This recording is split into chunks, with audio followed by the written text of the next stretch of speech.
Well, let's go to Norway and see what Remy Odegaard says. Remy, how are you? Can you hear me okay? I can hear you. Good evening from Norway. Hello, from Remy. Ice-cold Norway. I'll tell you what, Remy, it's pretty ice cold here as well, but I dare say you've probably got the slightly colder weather. But how do you feel about that result in the end? Where do you think it went wrong for Spurs? If you would have offered me a draw before the game, I think I would have taken it. I felt that this was a game where the manager of Rome, he's an old fox, that one, you know. Yeah. You saw that they were switching from right to left like all the time with like clear intent of open up space on either side, and it worked quite a few times. I was never comfortable through the game, and they had 3 disallowed goals? Yeah. So in the end, like the gentleman before me just said, it was a fair result when you look at the chances. But when it comes to like field play, I felt Rome was a level above us most of the match, unfortunately. Yeah, I have to say, I think Roma. They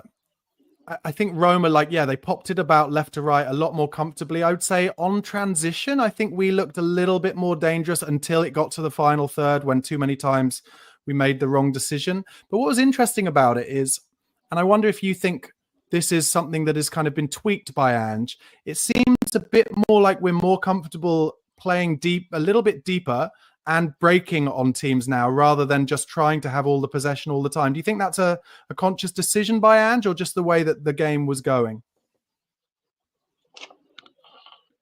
I would think it's a conscious decision based on the 2 central defenders that we are playing at the moment because of the injuries of Van de Ven and Romero. So I think it's just like it's the only way to kind of, because to put like Davis and Dragushin as far up the pitch as Mickey Van de Ven and Romero, that is kind of, that's too dangerous. Yeah. But you were mentioning the transition, and the gentleman before me also mentioned that situation where when we were 4 against 2. Yeah. In that when that happened, I was sure that we were going to at least come to like a clear-cut chance. So that was very disappointing. That it was a I feel it was a messy game. It was like Roma had some good spells, like maybe 5 to 10 minutes. We had some good spells, but most of the time it was messy. It's the best way I can explain it on how I saw the game. Yeah.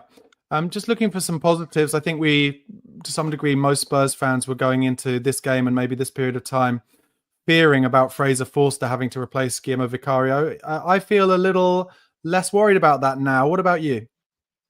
No, I'm on your side, Barnaby, on this one, because Forster, he I don't know, there is something about him. He looked so switched on all the time when he plays.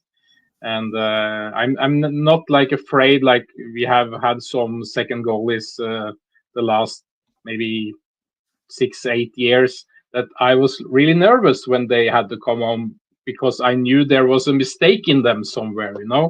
And I feel that Forster, he doesn't give me that feeling. I would like Vicario to not be injured, but it's not like I'm thinking that, we're going to lose that game because we have Forster in goal. I think Forster is a good backup goalkeeper to have, actually, in this stage of Ange Postecoglou's Tottenham. Yeah, I'm really pleased that he had a good game. I'm just gutted for him that goal was scored at the end, because that save would be talked about long into the future if we'd won that game. and we'd not conceded at the end. Just going to bring up this comment from Clive Parker. He says, Foster played well. Porro is excellent. We're moving in the right direction. It's exciting football. It's what the fans called for. Just need some consistency and then push on. Do you agree with Clive? Do you think there are it's important to move on from this game positively? Yeah, 100%. 100%. We got something from the game, even if Rome was better, a little bit better than us on the night. Yeah. So 1 point, we had to get something from this game after we lost in Istanbul. So, true. Like I said early on, that if you had offered me a draw in before the match, I probably would have taken it. So, all in all, there is positives, there is negatives, but you probably, like me, have been a Spurs fan for many years, so you are used to this positive, negative. Yeah, that's back true. And forth. It's true, and it's worth bringing up. It's like, I have to say, I still remember, even if I'm not even going to talk about as far back as the 90s or the noughties, but I still remember how bored I was watching Mourinho ball at the end and Conte ball at the end. And you cannot say, I was talking a lot during this watch along, wasn't I? I was saying, if you were a neutral, you'd be loving this game because it was like basketball. And actually, I think Spurs, all in all, defended pretty well. And just, we should have won that game maybe 5-2, but we weren't clinical enough. And I think if heading into this week, I think if you'd have given Spurs fans the opportunity to be more clinical in the Man City game or in the Roma game, everyone would have called for that Man City game, and we were clinical then. That was absolutely devastating. Yeah, for sure. Just to illustrate being a Tottenham fan for as many years as I have, like just 2 seconds on the City game, I didn't start to hope for to get points from that game until we were 3-0 up. Yeah, no, exactly. So that's exactly right. Well, hold on. Even at 3-0 with about 10 minutes to go, I was a bit like, can I really do this? Fifth Elemento said in the chat, we need to stop letting teams come back so easily. Like I said in the other channels, do not change the formation. FFS. I don't think he did change the formation. I wonder if he means don't bring players on substitution wise at the end. I'm not sure what he means there really. Eamon McNeil says needed to win that one, really puts the pressure right on for the Rangers game now. This club, I mean, by saying this club, I think he's saying exactly what you think. What we've been talking about. Remy, in terms of just trying to end this on some positivity, who were your kind of players who did do well for Spurs today, other than Forster, who we've talked about? Where were the positive performances for you? I think Kulusevski was brilliant in the first half. Yeah, like really, really good. And I think that Bentancur also did some really impressive stuff in midfield, like breaking up play. And but he's a loose cannon, that one. And that tackle when he got the yellow, it's orange at. Yeah, it was orange. Yeah. So and it was disappointing. He's South American, Remy, isn't he? That's it. It's his passion. Yeah. It is. But and I was a little bit disappointed that Mathers and Bissouma, when they came on, they couldn't do what Ange probably thought that they would do when they put them on.